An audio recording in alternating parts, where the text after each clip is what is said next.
You are listening to the Park Flyer Podcast, where we discuss our RC adventures.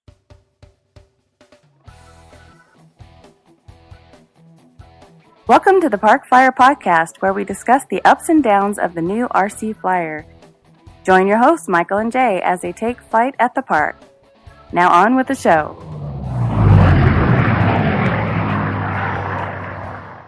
Hey everybody, welcome to the Park Flyer Podcast. I'm Michael from Arizona, and with me always are my good friends. Jay from the hills of Texas. And A.K. Mike in Texas. And we're finally all together again. What the heck? Well, you know, it was really good to be able to hear Jay say, the hills of Texas. I know, right? He hasn't really been able to do that right or properly. Yeah, because it's been, throwing me off. Hi, I'm Jay, your host, and from the and my other guy. But I know I'm supposed to say something else here.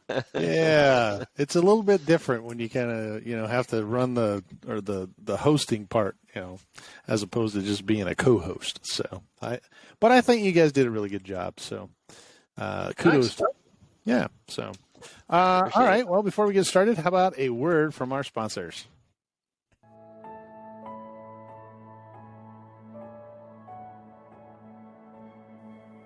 3D Aero Pictures, adding fun to the RC hobby, one layer at a time.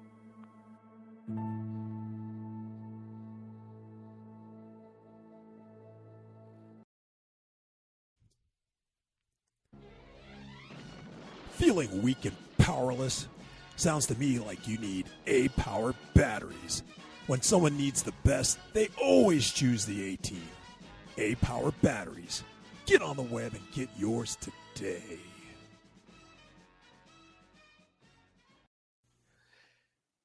And we're back to the Park Flyer Podcast. Welcome, everybody. We are kind of getting ready to head out next week, or this week, I guess, when the podcast comes out. I'll be well on my way to California to Best in the West. Best in the West? Yeah, that's the jet event. It's the jet rally for the West Coast. So I'll be in the turbine world for a couple of days. So where are you going to fly your Park Flyer airplanes when you're there? Actually, we can. So I'm taking the motorhome out there, and then I'll throw a couple of little foamies, and I can just fly them over by the motorhome. They don't really care. I was ready to say, are you going to be able to dig out some of your turbines? Because they may be buried. The last time I was checking, they're not like right there, easy to pop out. No, he has Park Flyers. He probably has one or two on top. You can put those on the bottom. Well, right? He has a couple of Park Flyers. In fact, he has his jets easily accessible. His EDF jet is easily accessible, but I know his turbines are not exactly right there to grab and go. Well, that's not necessarily true. My trailer does have the F-15 sitting in the trailer. Oh, that's right. So I'm taking the F-15, and then I'm sharing a trailer. Barry's going to throw his big F-18 in there, and then he actually wound up picking up a 110-inch Havoc. Oh, And, so we have to swing by Van Nuys and pick that up on the way out to Buttonwillow. But I like that swing by. That sounds like it's right on the way. It's kind of on the way. About an inch on the map. Yes, about an inch on the map. That's about right. Okay. So yeah, but anyway, we get out there. We leave day after tomorrow, and then we head up, and we're going to spend some time up there. So anyway, your overlords let you go, huh? They did. Yeah. So we're good to go. Fair enough. So yeah, we're excited about that. We'll give you some update. From there, I'll see if I can. How long of a drive is that? About 8 hours or so. So I would just like to suggest to Barry, if he happens to be listening, to read some sort of book to Mike on the way there. That way he won't be bored. And he give Mike a foot massage. That's maybe the nice part about maybe that Class we can A. read you the configuration manual for the that thing with the weight thing that you have that has the 3 pucks. He can read. By the way, he got his own. Yeah. So. Oh, he's got his own. What? Yeah, there was someone. Maybe he can configure it while you guys are traveling. He's probably going to want to use mine and switch all of his stuff, or the stuff that he has in mine. He wants to put it all on his. But I bet he just gives you his and says, "Here, I want yours," and then. That may be the case. Can you swap do. the information? Can you swap the information from that stuff? I don't know. That's a good question. Not really sure. Which is why he should be reading the configuration manual when you guys are dropping. That's true. Yeah. You can figure that out. The last time we did this, I took my little headset thing, and we were driving with our headsets on, having a big. We did. Oh, I remember that. Car. So it was pretty funny, but I'm excited because they didn't have one last year, and so this year, they're having it. It's a big event. They have some upwards, I think 80 or 90 pilots registered. So it'll be kind of cool. When's the last time you did anything with your acroplane? Your real acroplane? You mean my actual extra? Yeah. Oh, it's been a while, all summer. When I had COVID, I didn't really fly it. So the guys are actually, some of the guys are jonesing. They're like, "Hey, man, you need to come out and fly with us." So I need to get ready to do that. The big thing that's been taking all my time is my house. We're trying to still build it. So we're getting to the final push, and I've been up there pretty much every day. And yeah, when you have to make all your own nails and stuff. I do. Yeah, I got the little concrete going on. And plywood. Yeah. Scrounging the country for plywood. I've been growing my trees. Yeah. The front 40 is almost done, so we get the porch will be able to be made. So that's good. Get that going for us. The big thing is the electricity in the house just got turned on this week. So we've been programmed. So that means you have a real address too. I do. Actually, I got my first Amazon delivery at the address. What? Oh, it's official. It's official. It is official. I mean, no pictures? Like, that's just rude. No pictures of the delivery? First delivery? Oh, you know what? I do have a picture. Let me see. I do have a picture. All right, well, I think, and I can send it to Jay to put up there. But I'm pretty sure you're gonna have to black out the address, though. Well, it wasn't. There was no address. You know what? I do have one, and you're right. I will have to black out the address because it's actually on the label. But so my builder ordered my kitchen sink, and they delivered it. And my wife and I are only like 3 miles up the road from the new house, and so we decided to go up there at night because we're playing with these lights that we had installed. And as we drove up, I walked past the front door, and I looked outside, and I go, "What is on the front porch?" Somebody put something on the front porch. So I opened the door. It's pitch dark out there, and it's my kitchen sink is sitting on the front porch, and Amazon delivered it. So nobody was there. They dropped it on the... They just thought you guys were sleeping. Folks, yeah. Because it's a huge construction site, and they just thought we're sleeping in a building that's still under construction. So sure. So anyway, why wouldn't they? I took a picture of it. I was like, "Hey, we got our kitchen sink," and then I took it inside and locked it up. So, but yeah, I'll send a picture to Jay right now that shows that photo. It's pretty funny. So now you'll be able to say everything, including the kitchen sink. That's true. I did kitchens, so that was. But I'm bumped. Yeah. So it's officially it's official. Our first the first Amazon delivery, and I think we're hopefully going to be in it sometime the end of October, 1st of November. So I'll be good. I'll have my new shop and all my stuff in the back instead of the little casita here, and we'll get going. So I'll be excited. Well, Thanksgiving will taste that much better, I'm sure. Yes, it may. And I'll finally have all my stuff out and, be able to kind of lay it out on the table, see what I have, get back in the building. And, it's kind of exciting. Right. It's just going to be a pile of, you're going to see this, but it's going to be boxes all behind Mike. All the stuff moved back into his house. Nothing's out, just boxes and boxes. True. No, Jay. He's going to stack it up so that it's not in camera view. Yes. So it's going to look like he's done, yeah. But he's not really. All the boxes will be out of camera view. Gotcha. Yeah, that's true. That I can believe. Well, we'll see how it works. But, and then we'll have to have actually, it'll be exciting because, believe it or not, it's almost the end of the year. We're already talking about November, right? November, December, and then January, February. And February is you guys will be back here. So just about the time I get everything unpacked and ready to go, guess who's coming to town? Go to the Electric Festival, you two guys. So you'll get to see the new place and play with all the really cool high-tech stuff that's been installed in the house. The flooring and I call dibs on the comfortable bed. They're both comfortable. They're both comfortable. So, but yeah, the lights that I put in there are they basically are RGB tunable white lights in the whole house, so I can actually make them change colors, and so the whole disco. The whole house can change. I can play music and they'll bounce with the music. It's so all right. So while I'm taking a shower, I can dance to Donna Summer or something. That's true. You can, and the light will change, and that's kind of cool. So yeah. Because all the bathtubs, bath showers, all of those have those changeable lights. So it's kind of cool. You can make it like a, what do they call that? A spa. Put a blue light or a green light or a red light or whatever. So while you're laying in the tub. Sounds like a lawsuit to me. Yeah, it does. Well, when you slip and fall because you can't see anything, or yeah, exactly. No, from hot all the stuff was playing on lights. the radio, and the disco lights were going, and then I fell and slipped. Yeah, I got a seizure or something. You had a seizure. Seizure City. What are you talking about? Meow, meow, meow, meow, meow.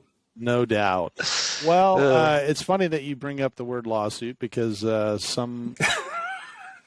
Not that Speaking of lawsuits. Speaking of lawsuits, nothing that had to do with me, but good segue. But we were talking. Yeah, it's a good segue. We were talking earlier, and actually, kind of tonight's topic is on this lawsuit that this company sued the FAA over this remote ID, and it's kind of been out there. It's been going on all of 2021, but they're kind of coming to the end of this thing. And the arguments were supposed to have been in September, like September 29th. So now that it's only first part of October, we're interested in hearing exactly what's kind of come out. So we're watching for that. But the company that, and this will affect the UAS type, and we know that UAS is kind of the lumped. Everything's lumped into UAS, right? Unmanned systems. But the FAA was sued for illegal remote ID, and this lawsuit outcome will impact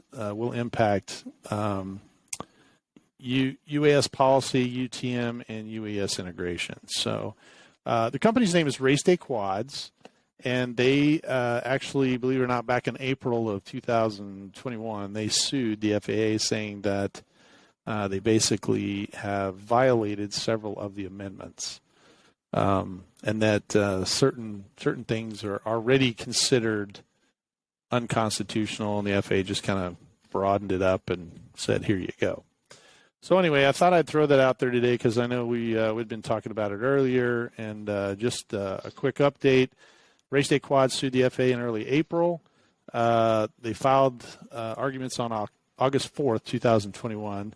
The FAA has to reply to those arguments in writing, which is due September 3rd, and then Race Day Quads will reply to their reply around September 23rd. And then after that, the Department of Justice and Race Day Quads will argue in a court of law in front of a judge, which hopefully will happen this winter, and the ruling is expected in the spring of 2022. So the back and forthing of the letters already happened. Correct, and that's kind of why we're bringing it up at this point because we should have. I'm still looking into it, and unfortunately, it's not on the tip of the news cycle, right?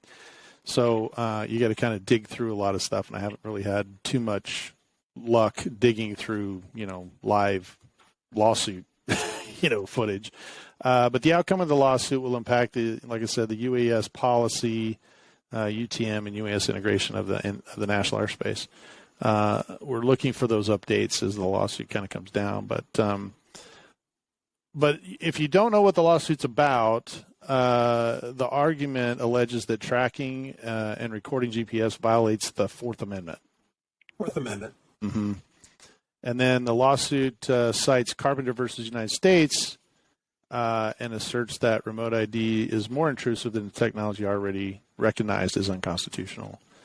And then I think there's one more that says the argument alleges that the concept of FRIAs create a forced association with a private dues collecting organization to exercise privilege in the public airspace. And this suit argues that it's a violation of the First Amendment. And then I think the last one is that it alleges a private entity being able to access public services, a violation of the Fifth Amendment. So there's several amendments in there that they're quoting, and I know that when you go, up against the government and you're citing that they're violating some sort of an amendment, a lot of times the courts look at that. They look at that very seriously because the government's the one that set the amendments, and now they're violating what they said. This is the amendment you get as a citizen. Oh, now we're violating it. And several times, I think looking back, Jay, you would know more than me, but when they went to court over the burning of the American flag, that was something that, they said, yeah, that violates the First Amendment. And the court sided with the plaintiff in that fact, saying, yes, that is a First Amendment right. So, hopefully. Because it's an expression, right? Correct.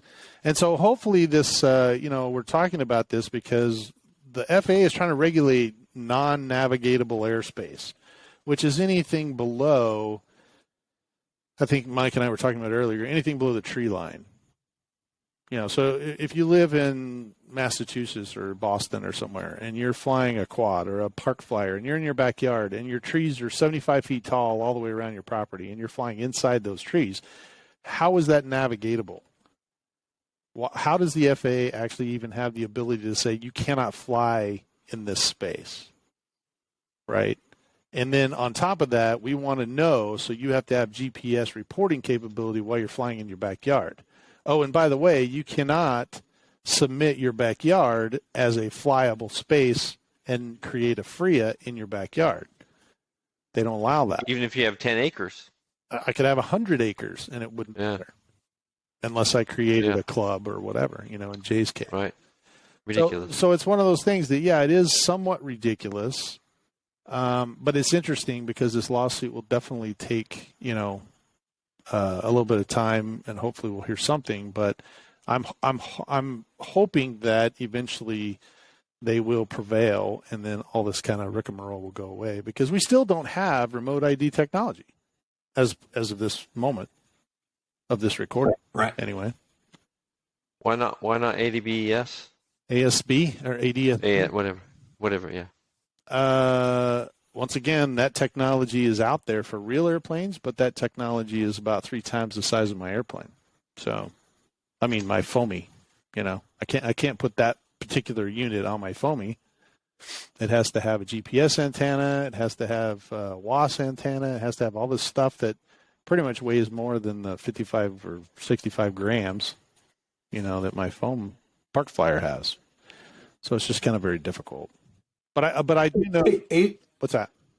Hey, AZ Mike, let me ask you a question. Sure. So when there's a regular rule change with the FAA, right? They decide, I don't know, they're bringing in a new navigable device, or maybe when they first brought up GPS and they were allowing it to be flown on planes, or using the planes could use it for navigation. Mm-hmm. What's that process normally look like? They have to go. This is where Congress gets involved, and they sit and they legislate and they look over the rules, and a few years cook by as they go over everything. And in this case, that didn't have the normal practice of how they normally decide these things has not happened, right? They just skirted that, and the FAA is just saying, hey, here's a new rule we propose.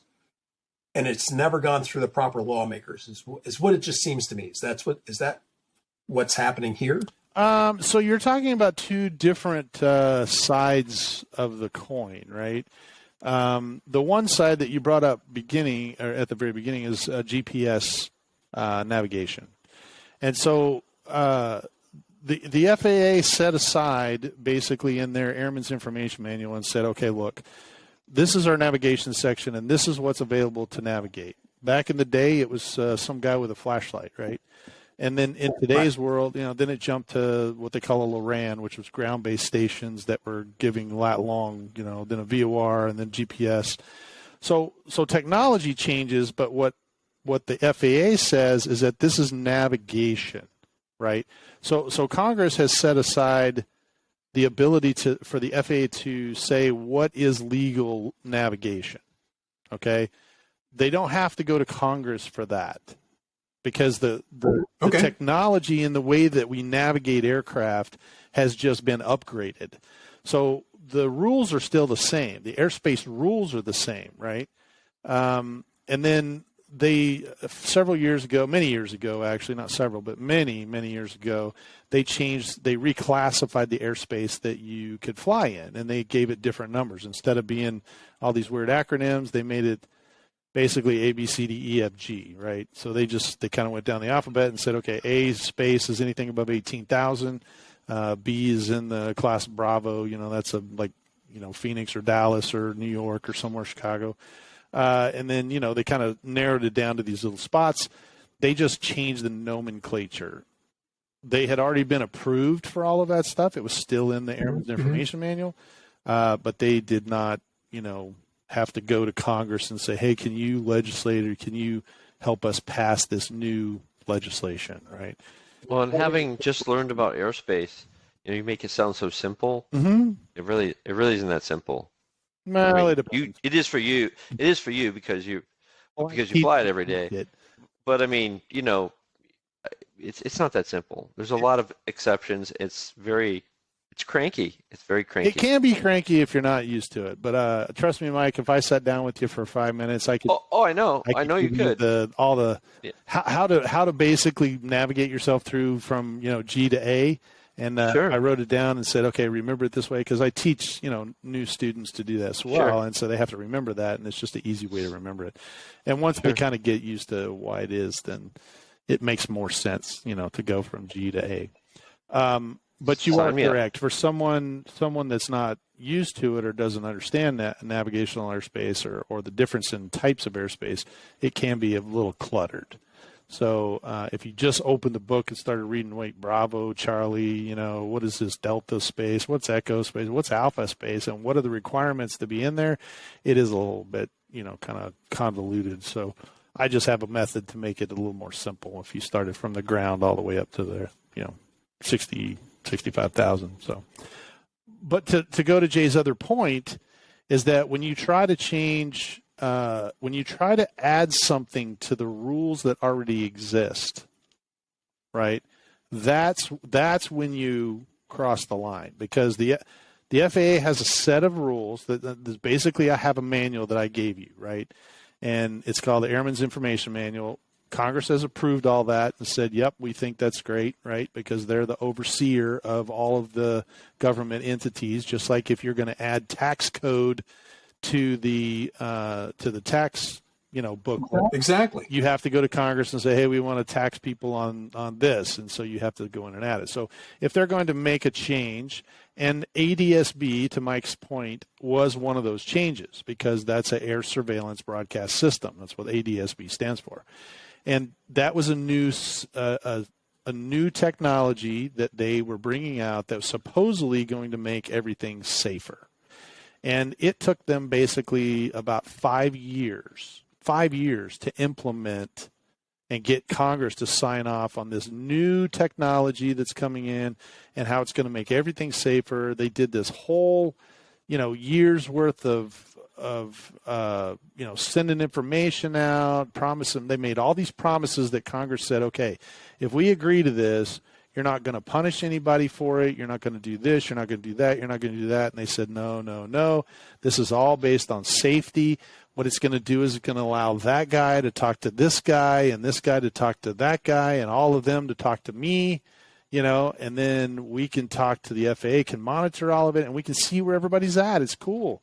And, it's going to make everything so much safer, because now you won't have air collisions, because they know where you are and you know where they are. Yeah, guess what happened last Saturday? We had a mid-air collision here in Chandler, Arizona. Helicopter. Mid-air collision? Yep, helicopter and an airplane collided in the pattern at a towered airport. Wow. Oh, wow. Yeah. So the helicopter didn't make it. The airplane was a low wing. It did make it. It landed. It had some severe damage to the airplane. Obviously, the propellers, kind of ripped the landing gear to pieces. But unfortunately, the two, both of them had students. Both of them were instructors. Both of them were highly qualified. Had been doing it for some time. Unfortunately, the two in the helicopter did not make it, because it just, it ripped the rotors off. And if you fly helicopters or even RC stuff, that's not a good thing. So all of this talk about ADSB, and we still had an accident. So you can stand up and say all of this remote ID, all of this ADS-B, everything that's going to make this safer, and you're still, right? You're going into this, in my eyes, the FAA went into it going, hey, look, we want to get rid of this aircraft accident stuff. So if we create this technology, we will get away with that. No, you're not. It's going to happen. That's why it's called an accident, right? You're still responsible. And the FAA will not tell you that just because you have ADS-B does not release you from your responsibility of maintaining visual separation from other aircraft. You're still responsible. So, they're going to look at this and say, okay, who was in the wrong? Somebody was in the wrong place at the right time. Maybe nobody was at fault and they just happened to be at the same spot at the same time. But we don't know. So now we found out after this has all been implemented, right, because they gave us 3 years to implement ADS-B, 3 years, once it got passed. The remote ID stuff was 90 days, 100 days, something like that, and then they said, bam, okay, everybody's good to go. So it just got accelerated because they were doing it on their own, and they figured out ways to say, well, look, we're regulating this airspace that's below 400 feet because, those are RC airplanes, drones, they could hurt a big airplane, which still has yet to be proven. I mean, we don't have any act. I don't think we need to rehash that argument. I mean, we don't. And I mean, others, you can go back in our podcast and listen to that one. But I think that there's, once again, I think that there's this move towards safety. We talked about the RC, the AC circular coming out. There was a big article on the AMA put out in regards to that. If you haven't read it, I suggest you go do it. And they had a lot of the same questions that we did. And, I don't know. It's one of those things because it's hard for me because I sit on both sides, right? I do this professionally, and it makes a lot more sense to me why ADS-B is there and how much more safe it should be. But then, we find out that somebody flew under a bridge and she gets her license revoked. Somebody flew over a national park and they get fined. It's being used by other, entities to be restrictive and punitive. And then at the same time, we're looking at this, remote ID stuff going, oh, well, it's just to make things safer, right? Everything done in that safety verbiage is supposed to be good for us. But in reality, it never makes it safer. It only makes it, Well, I mean, I think a perfect example of what you're talking about, Mike, is just GPS on your phones. How do you? GPS on your phone is great because it tells you where you are. Sure. You can use some map tool that would get you from here to there, and you can know. Man, I love that because now I don't care if I turn wrong anymore. Right. I just turn on the map tool, and I can get back to someplace reasonable and find my way. Right. Right. Except for every day now, there are requests to different companies like Google and whoever else by the government asking for placement of people. All right. And I don't get to know about it until it becomes a court case. And even then, I might not be able to know about it. And so it's just the same. To me, it's the same kind of thing that you were just saying about ADS-B, how it was designed for this very cool and very good idea. And then, of course, somebody has to go and bend it to a way that's not. Isn't it the same thing like in Australia? They're basically saying they're going to use people's phones. And if you're supposed to be at home, you're supposed to be working from home or be home, and they see that you're at the supermarket or you're somewhere you're not supposed to be, or they go, hey, Mike Moan's at the beach. Mm-hmm. Hey, we noticed that on this date you were at the beach and you should have. Everybody was quarantined. Why were you at the beach?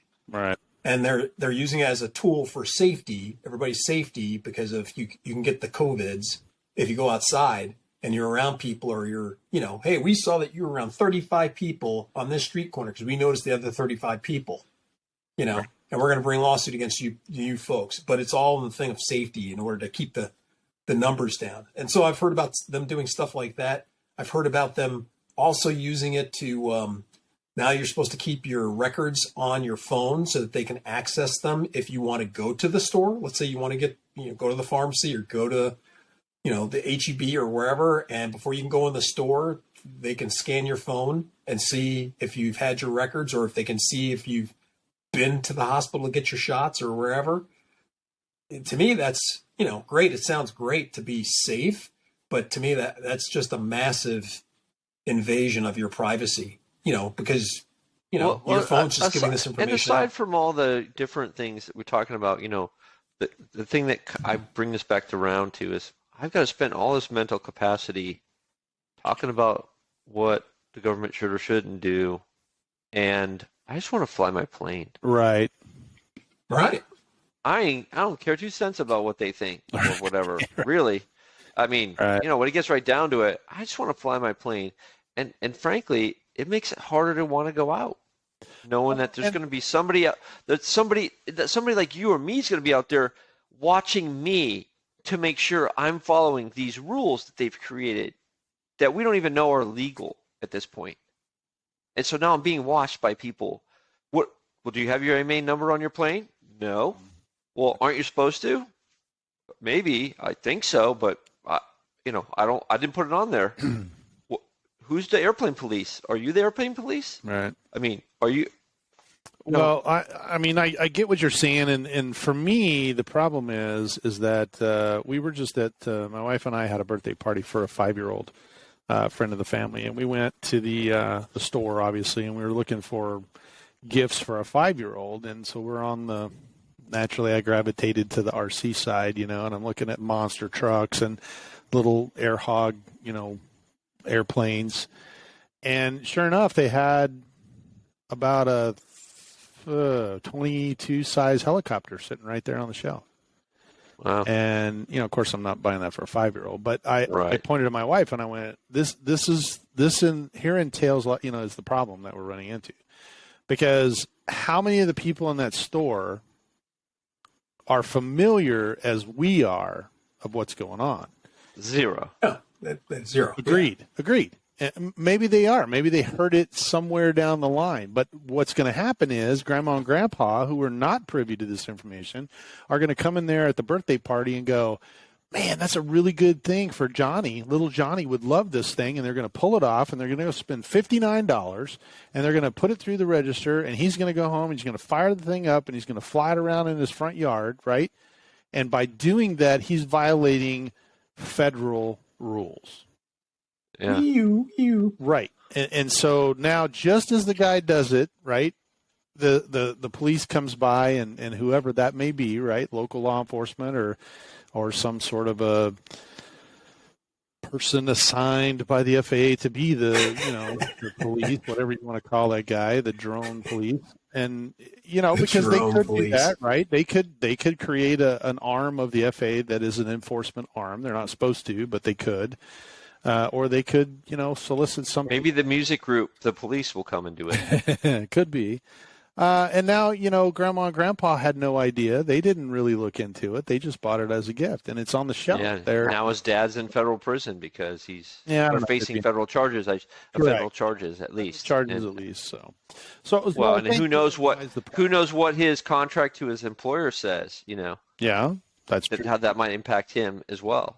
Yeah, and all over a birthday gift, right? So, right, exactly. Ridiculous. And we're making some leaps and we're making some assumptions, but at the same time, but the assumptions sure seems too possible. Far away because that those assumptions were made way back, probably 6 years ago when the ADS-B guys came out, and everybody was having the same conversation, right? Oh, this is bad. This is bad.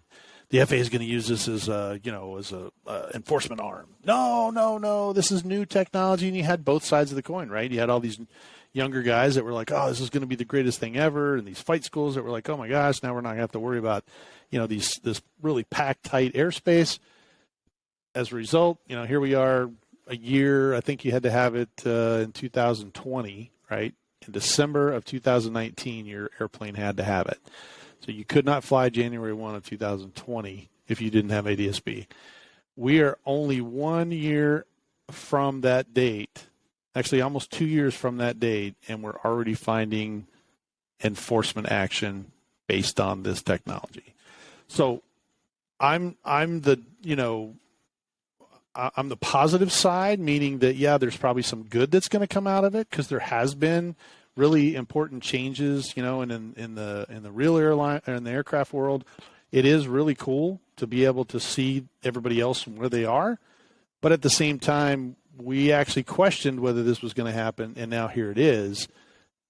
This was much faster. I don't suspect it'll be 2 years before somebody is getting in trouble. I totally agree. Based on this, because things have a tendency to accelerate, right? They already found out. Now they're like, oh, hey, the little guy like me or you or Jay, I don't have the resources to fight the U.S. Well, and you're not going to fight anyway, Mike, because you're a pilot. Right. There's no reason you would fight. You're part of the man. Yeah, you're part of Well, you know what I'm Well, I saying? mean, it doesn't make sense for you to fight, because you're going to totally be raked over the coals if that happens. Correct. But I'm just saying that, Grandma and Grandpa and little Johnny, who's, just down the road, is fine in his front yard. He's not able to fight the government. So when the government swings that big heavy arm and comes down on the table and says, hey, you're guilty, what does he do, right? It's going to require somebody like, the drone company that has a huge multi-billion-dollar stake in the industry that says, wait a second, this is definitely going to affect our business. It's going to affect how we, regulate our business on our own, and it could cause some serious waves in this industry. It could take RC airplanes totally off the shelf. If the manufacturer said, yeah, we're not gonna comply, the FAA could basically say, hey, you can't import those anymore. Right. And none of that stuff. I mean, with the exception of a few things. RC Corps. Go back to making. We're going to give him a shout out. RC Corps makes his stuff right here, right? But some of the larger manufacturers, we won't mention them, but they've got factories overseas in Taiwan, like Barcelona, model planes. I mean, he's a big manufacturer. Right. So it's gonna. I'm hoping that I see favorable outcome from the lawsuit, and I hope it doesn't destroy this whole process. But at the same time, I think there needs to be some serious adjustment, because a lot of the things I think Jay and I talked about last time, that this whole FRIA thing, it's up to them whether they agree to it or not. And they could say that, yeah, you can do it this week, but next week you can't. Yeah. Yeah. That's totally.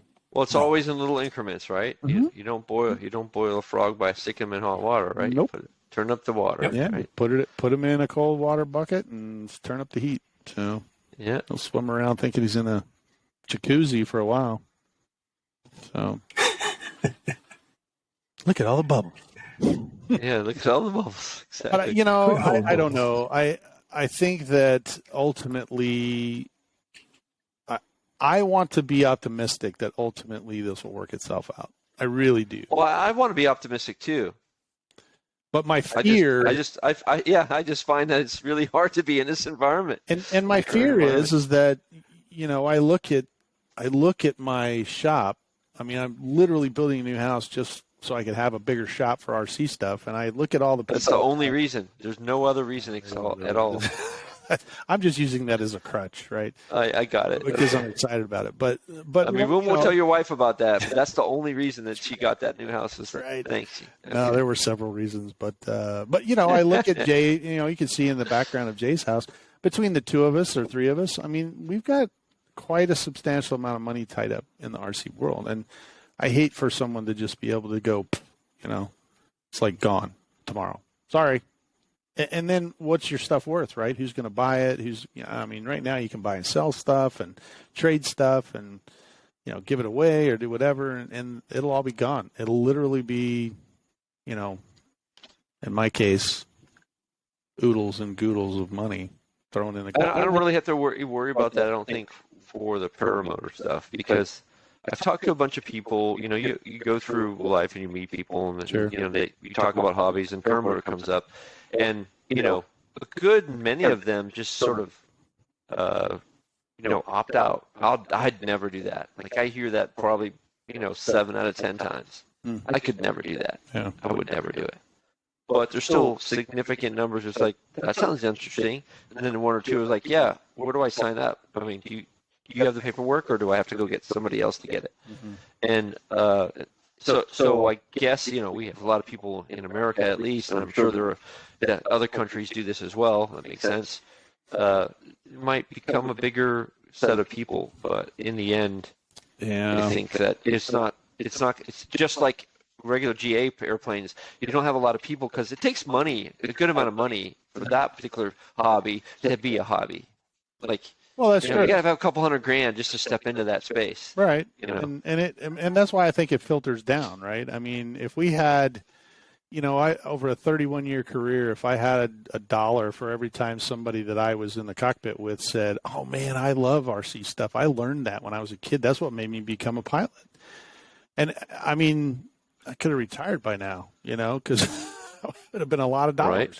There's astronauts and there's engineers at NASA, and there's engineers at Northrop or Boeing or whatever that learned to fly airplanes, and it was intriguing.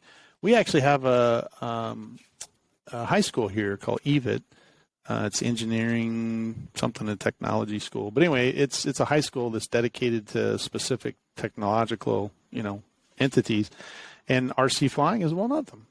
And they they have a good time over there. They fly RC stuff. They move into flying real airplanes because of it. A lot of military guys learn to fly RC airplanes when they were young kids, and that's kind of what sparks that interest. And I hate to see Big Brother just crush all that, because then what do you do? I mean, we're about to become everybody thought COVID was going to take care of the pilot shortage, and it just made it worse because we had guys that retired. And all of a sudden, flying public, was like, "Oh, hey, COVID's over, or we're tired of being locked up. We're going." And I think I got noticed the other day that the TSA said that the amount of travelers in 2021, in September 2021 or August of 2021, exceeded the travel in 2019. They had more passengers before COVID. They had more passengers after COVID than they did before COVID. So, I mean, it just goes. I just like all the fight matches but that would have been expected, right? Over those many years, though, what's the percentage increase? I mean, they were, the idea here is that COVID's going to stop people from traveling at all. Mm-hmm. And I say to you that's just, we're now back to normal. And that increase is probably the normal increase of what it would have been had there been no COVID at all. Yeah, that may have been the case, and we just had a year of kind of, everybody kind of just treading water. But I don't disagree with that. I mean, and I don't know the percentage of increase of travel year over year, but it's based on population, right? So if you have a bigger population, they're going to start traveling more, and it depends on the economics behind it as well. I was talking to a guy the other day, kind of off topic, but airline related. I guess in 1952, I think that's when it was. In 1952, there was the first jet service from JFK to London on a jetliner. Most of the time before that, it was all on a turboprop, and they had to stop, in Shannon, Ireland, or whatever to get over to London. Well, now it's a jet. It flies over and it lands in London. In 1952, the ticket was $365. Holy smokes. One way. In 1952. Just last week, a ticket from JFK to London was $360 round trip. And that's adjusted for inflation. Wow. So it actually went down, the cost of travel from 1952 till today. In half. Yeah. Even more, because in half would have just been, $365, but that's a round trip ticket over a course of so many years, adjusted for the inflated price. So it's interesting, that's kind of working that way. But I think RC is the same way, right? I mean, Jay and I have had this conversation about the turbine world. And the turbine world was one of those worlds where there was very, very few guys that had turbines. I mean, very few. If you could afford to spend $30,000, $40,000 on a turbine aircraft, you're in a very different income bracket than the majority of the people in the U.S. And now look, we're going to best in the West, which probably, if you look 19 years ago when they first, or however many, I think they're in their 18th year, even 15 years ago or 5 years ago, there was probably 20 guys, 30 guys that would show up to this event. Now you're looking at over 100. That just goes, and if you look at what a turbine costs, there's a company out there called, I just had a brain hemorrhage. It's the Schwing? No, it's the Aerofoam, and they're creating a new airplane, the L-39. It's a little bit bigger than our Motion RC ones, and heck, I know guys that have converted their Motion RC airplanes to turbines because they make a little 65, turbine, and it drops right into that thing, and now all of a sudden somebody buys a $300 foam airplane, puts another, $1,100, $1,200 turbine in it, and they're out flying jets. They're flying turbine jets. Now they got to get a waiver for it, but it doesn't take long. If they've been flying it as an EDF, the turbine stuff just takes a little bit to kind of get used to, the spool up times. But the airplane flies the same, albeit a little bit faster. Yeah. So, but I'm just saying that as technology increases, the prices come down, you're going to have a larger group, which is what your point is in the air, in the travel, and when everybody's traveling. And I'm just relating it to the RC. I think the RC world is getting bigger because technology is coming to the point where you can go to the RC, hobby shop and buy an airplane that you can fly this afternoon. Well, and has a gyro or a correction. Some sort of mechanism in it. Safe flight or whatever. Yeah, safe flight or whatever. And Horizons. Just think how wonderful that is, and it all costs under $150. So I'm going to change the conversation just a little bit. I was talking with Jay a little bit, and I was telling him that I don't want people to feel bad for me because it's on me, but I feel jealous of you two guys, and I'm jealous because you have a weekly get together with the guys that you could go to at the park, and Jay has his own flying field that he can bring or expel anybody he wants, and then Mike goes to the other place where you can fly his jets, which is cool. Right. And so I don't really have that community, and I think I see that when I go to see Doug or other people who have those parks. It's cool, and these guys get together and they build planes and they do interesting things in terms of what they're doing with their planes, the changes they're making. You can see that stuff on Facebook. It's out there all day long, except for not today because Facebook was crashed solidly for a couple hours. But in fact, I don't know what people were doing for a couple hours there today. But anyway, I just wanted to kind of bring it up because I feel like that it's that there's the thing that you talked about, Mike, about people going for STEM reasons or for just engaging, but there's that piece that we don't really talk about too much, but every person in RC knows, or at least the ones that I meet in clubs, is the community piece. Yeah, I think there's a lot of camaraderie that's I have actually literally both gone to the park and to the field and out to fly turbines without taking a single airplane, just to hang with the guys, just to be there to meet them and hang out with them and swap stories and watch them fly. I mean it's really fun to take your own airplane, but it's also fun just to go to hang out with the guys. Sure. It's a good group of guys. I mean, that comes clear when we go to the Arizona Electric Festival. Electric Fest or Holly Springs or right. I mean, San Antonio Club. But I mean, certainly at AEF, right? Because it's a 3-day thing that we all go to. Sure. And we watch people come in from, they had that going guy from Germany one year. Sure. I mean, people coming from all over the place to go to AEF. And then, you can walk up to any one of them and say, hey, that looks really cool. What did you do? And, they don't go, hey, kid, get out of here. Right.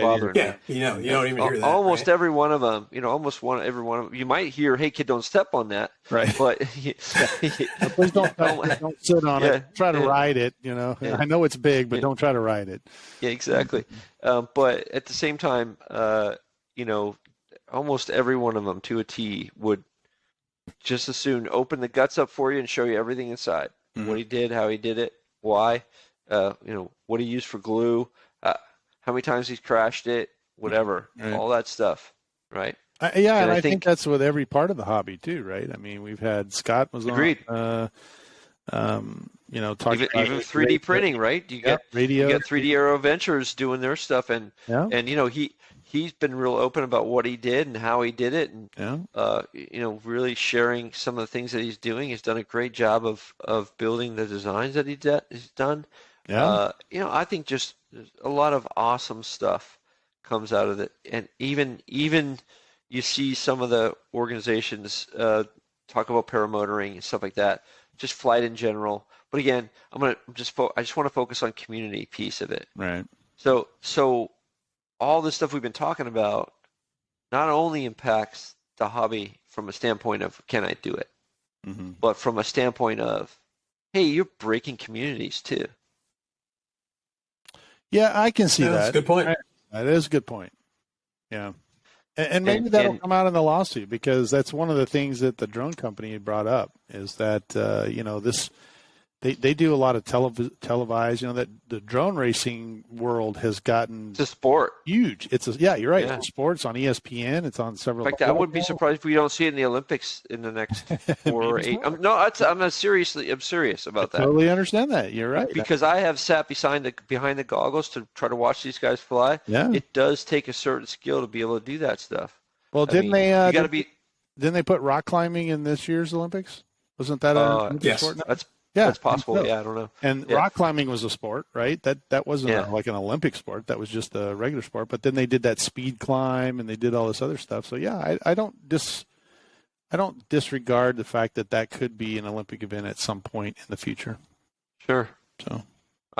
So I'll just talk about. I would say community. They're breaking community. That's where it really the rubber hits the road here. Yeah. You can talk about all the safety stuff that you want, but you're breaking things. Like you said, STEM progression and also community. So those two things for me are the biggest things. And hopefully they'll bring that up, right? I think that if a judge was sitting there and heard that they were basically killing a $4 billion a year industry, that, just because they wanted to control the level below the tree, right? They don't want you flying in your backyard below your tree line. That's illegal now, according to them. So I think at some point they're going to have to say, well, flying in your backyard, come on. How do you regulate that? It's like saying I can't toss the ball with my kid because, we're throwing the ball into navigable airspace, son. Sorry, we can't do that. What's really interesting to me, though, after all of this, where's the Estes rocket guys in all these? Nobody I think I mentioned that in one of our last podcasts when I was talking about. They're quietly launching their rockets, Mike. There you go. I've been out at the park where we fly. I've been out. What is that? 2 seconds? It doesn't stay in the space very long, so it's not like But it still doesn't matter. I'm not disagreeing with you. I agree that it penetrates the space we're talking about here, but we are talking about a different magnitude. We're not talking about as many, and we're not talking about as long. And those two things right alone, that alone will stop that from being an issue because there's not enough heft. There's not enough. Yeah, but there's more. There's going to be more rules put upon the RC world than there is on the paramotor world. Mm-hmm. And I'd be much more afraid to run into a paramotor. I need you to stop saying that, Jay. I need you to stop saying that, Jay, right now. Well, you keep bringing it up. I'm sorry. No, I'm not bringing up paramotor. I didn't. At one point did I ever bring up the paramotor rules? Never did I bring up the paramotor rules, ever.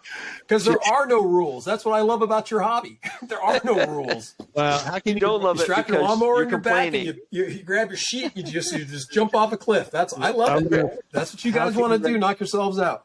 How can you regulate tying a bunch of balloons to your lawn chair? I don't understand with a lawn chair back. We're just poking fun. Well, I know. But going back to that, though, if you think about it, one of the things that that drove this was this whole drones taking down airliners kind of thing. Yeah. Right. Yeah. They were like, oh my gosh, if it runs into something like that, then you could take down an airliner. Well, now you're creating legislation that's going to create these little GPS units that basically can tell you where this item is at all times.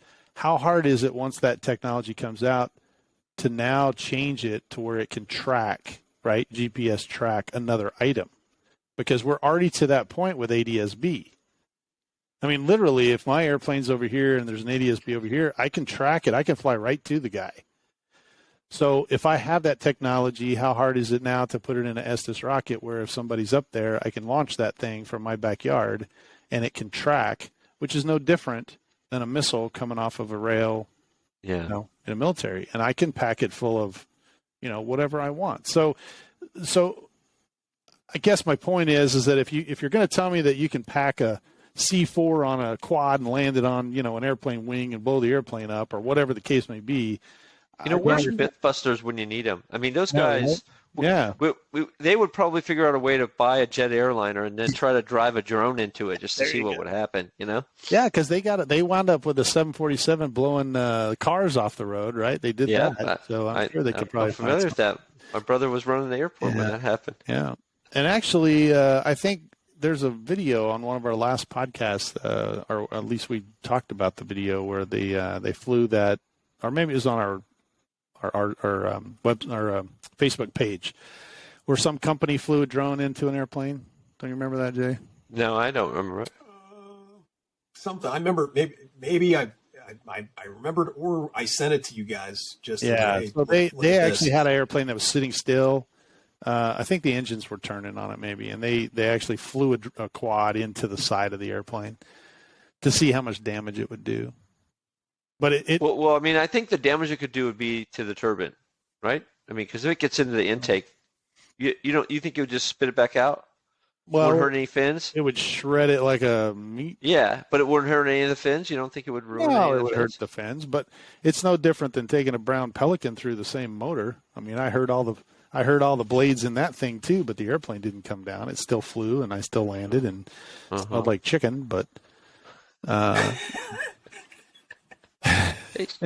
well, the whole airplane, you cook the bird. I mean, no offense, brown Pelicans. We don't think you're chickens. Just want to, in case you're watching.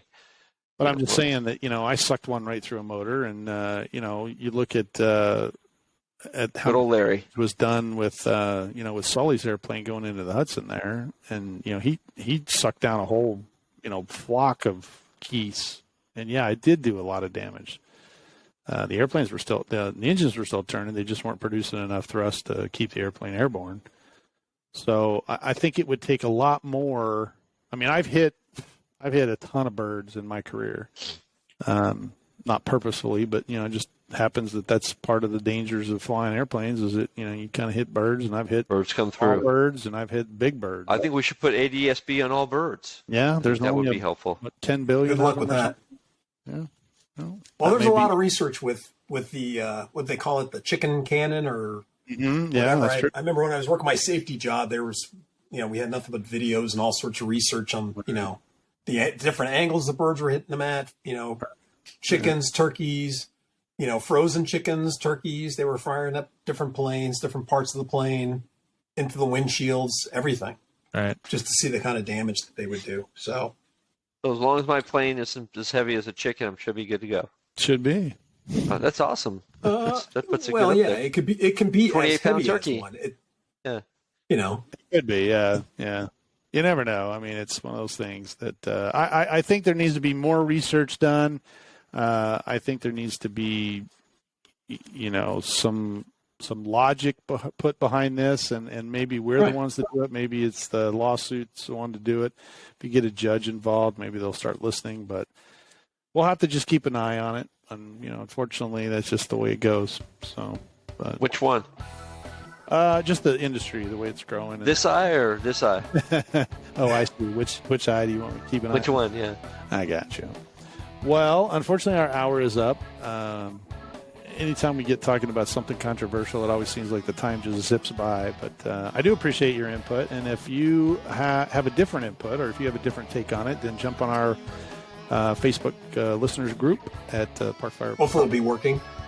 Yeah, if it is working, and post something for us to read. We'd love to hear from our listeners. If you got some time, send us an email at parkfirepodcast@gmail.com, or if you'd like if you would like to leave us a voicemail and you're not telling me that my warranty is expired, you can call 830-4943. I went through 3 or 4 phone messages just yesterday or day before, and it was all, warranty. I think they've got our number there. Is your car safe? I mean, if you called her back. If you called her back. Yeah, I didn't, so. I didn't. So anyway, yeah, 830-444-4943. And actually, run over to our sponsors page as well, rcbatteriesusa.com, and grab some A-Power batteries. And if you haven't already, check out the 3D Aero Ventures website. I think you'll be surprised at some of the new stuff that he's putting on there as well. He's always doing something, that guy. Always. He's got some new stuff for sale, and he's got some other stuff that I think is gratis. So check it out. Hey, so we'll have to talk about this next time, but thanks for showing me about the Race Wolf fun. Oh, that's right. We did talk about that last time, right? Yeah. I mean, I took a look at it. It did have 2600s, not 2200s, which is what I normally fly. Yeah. But I would fly a 2200 and not worry about it, because I don't think I would fly as fast as those guys were flying it, because I'm just too chicken. Yeah. But I like flying it, and I liked how the video had them launching it upside down. So that's awesome. That is pretty awesome. So. Yeah. Well, good. Well, we'll have to maybe Christmas is coming up. Maybe Jay and I can figure something out and send it your direction. Yeah. Well, that does it for this week. We appreciate you joining us on the Park Fire Podcast. I'm Michael from Arizona. I'm Jay from the hills of Texas. And AK Mike in Texas. I think we had a delay there. All right, we'll see you in 2 weeks. Let's fly. You have been listening to the Park Flyer Podcast. Thank you for joining us, and we look forward to your next visit. Please give our show a star rating and review, and feel free to email us your questions, topics, or suggestions to parkflyerpodcast@gmail.com.